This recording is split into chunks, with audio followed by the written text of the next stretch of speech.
There are about 60 butterflies in the UK, of which about 23 or so you may be able to find in your garden. Here at the Botanic Garden we've got a huge diversity of different flowering plants which provide nectar for the butterflies.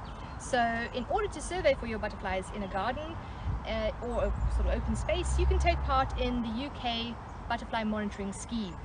So that scheme involves selecting a transect of about 1 kilometre long and recording butterflies every week along that transect. And that data then is really important because butterflies are important indicators of all sorts of things, including climate change. They can give us indication what the impact of warming temperatures are. They can also give us information about the quality of their habitat and changes that are happening over time. So they're very important indicator species, and they're actually, the UK Butterfly Monitoring Scheme provides data for national statistics, which then help towards giving us information about reaching our targets as part of the Convention on Biological Diversity. So they're pretty important, and there are a number of volunteers around the country, a few thousand of them, that are undertaking these weekly monitoring transects. So if you want to be part of that group, have a look at the UK Butterfly Monitoring Scheme website and you can learn more there. Okay, so this is our transect route in the Botanic Garden, which ideally, when we get this set up properly, we'll be recording every week. And you can see it's a route all the way around the garden, divided up into different sections, and I've been recording what we've spotted along that route as we've walked it.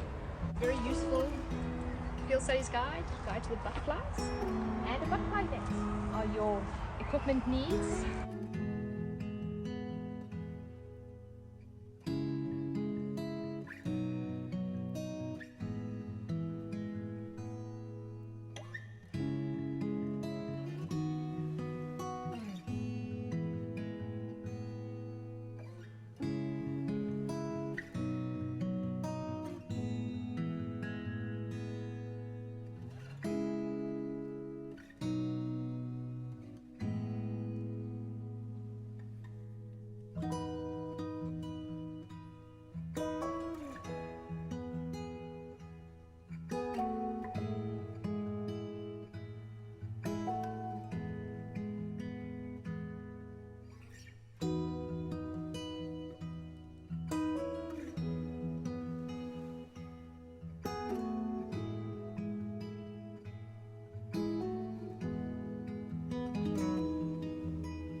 So, when you are thinking about providing some sort of habitat and food for butterflies in your garden, don't just think about those beautiful flowery plants with all the colours and so forth, providing the nectar and pollen. You also need to think a little bit about the food plant for the caterpillars. So that's why sort of patches of long grass are so useful and important as well to have in your garden or area that you maintain, to provide the food plant and also an area for the eggs and everything else to overwinter.